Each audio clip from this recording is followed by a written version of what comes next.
Happy July, everybody. We're going to start by looking at Wednesday's agenda.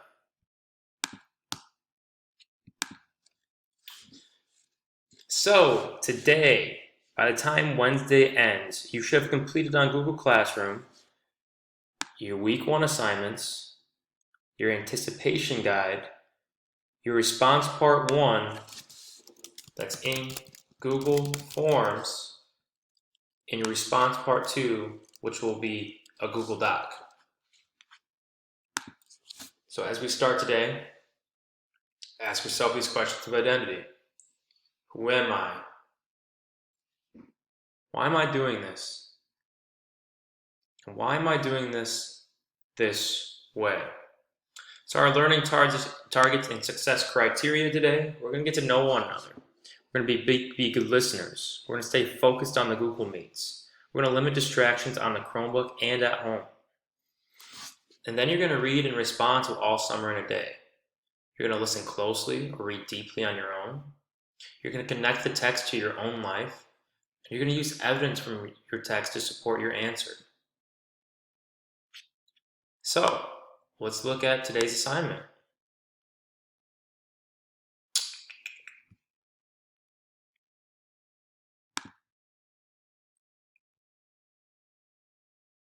But first, let's read the second half of All Summer in a Day. So we stopped right here yesterday. All a joke, said the boy, and seized her roughly. Hey, everyone, let's put her in a closet before this teacher comes. So as we remember, kiddos, that Margot was kind of being isolated because she knew what the sun felt like and looked like because she lived on Earth. And she hasn't been on Venus as long as these other kids have. These kids have only seen the sun once, and they're 2 years old. And can we really remember anything from 2 years old? Not really likely. No, said Margot, falling back. They surged about her, caught her up, and bore her, protesting and pleading, and then crying back into a tunnel, a room, a closet, where they slammed and locked the door. They stood looking at the door and saw it tremble from beating and throwing herself against it. They heard her muffled cries and smiling, then turned and went out and back down the tunnel just as the teacher arrived. Ready, children? She glanced at her watch. Yes, said everyone. Are we all here? Yes. The rain slacked still more. They crowded to the huge door. The rain stopped.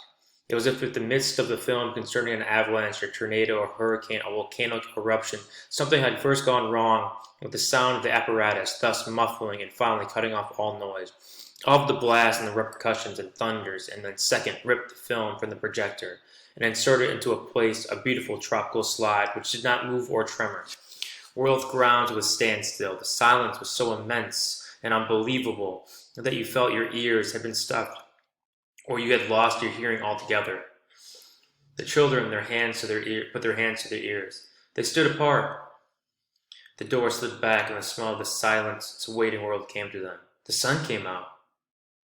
It was the color of a flaming bronze, and was very large. And the sky around it was blazing blue tile color.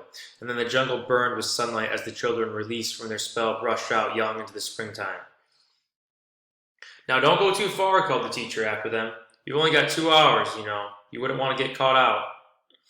But they were running and turning their faces up to the sky, feeling the sun on their cheeks like a warm iron. They were taking off their jackets and letting the sun burn their arms. Oh, it's better than the sun lamps, isn't it? Much, much better. They stopped running and stood in the great jungle that covered Venus, that grew and never stopped growing, tumultuously even as he watched it. It was a nest of octopi, clustering up great arms of flesh-like weed and wavering, flowering in this brief spring. It was the color of rubber and ash, their jungle. From the many years without sun, it was the color of stones and white cheeses and ink, and it was the color of the moon. The children lay out laughing on the jungle mattresses and heard it sigh and squeak under them, resilient and alive. They ran among the trees, they slipped and fell, they pushed each other, they played hide and seek and tag, but most of all, they squinted at the sun, till the tears ran down their faces. They put their hands up to the yellowness and that amazing blueness, and they breathed out the fresh air, and listened to the silence which suspended them in a blessed sea of no sound and no motion. They looked at everything and savored everything. They wildly, like animals, escaped from their caves. They ran down and ran in shouting circles. They ran for an hour and did not stop running. And then In the midst of their running, one of the girls wailed. Everyone stopped. The girl standing in the open held out her hand. Oh look, she said. They came slowly to look at her open palm.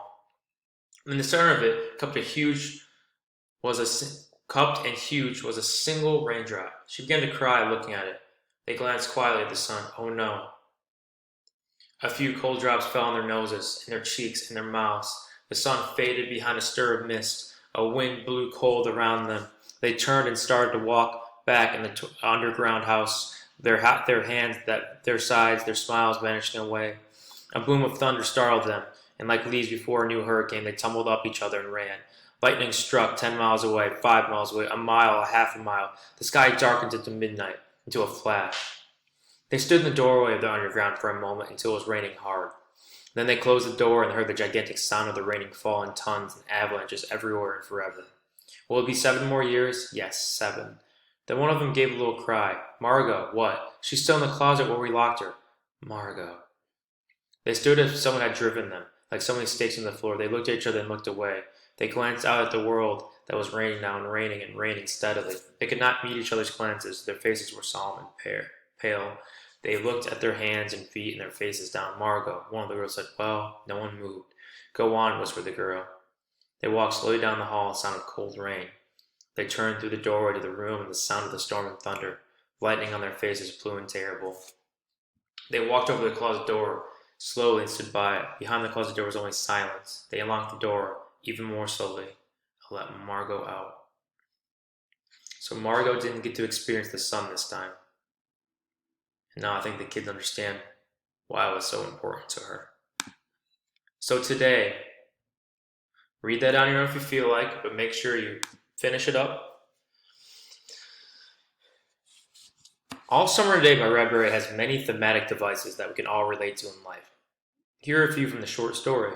Isolation, loneliness, bullying, expectations, excitement, nature, quarantine, jealousy, struggle, and nostalgia. In 4 to 5 sentences, I want you to choose one of these thematic devices and connect them to your own life, using evidence from your text to support your writing. For example, All Summer Today by Ray Bradbury has the thematic device loneliness. I can relate to the character Margot because she's experienced different things than her friends. I sometimes feel different than my friends as well. It makes me feel like I'm less connected to people and my friends. Then I understand, perhaps, just like Margot, that everyone feels like that in their own way. I was never bullied as a child like Margot, but I still find the character relatable.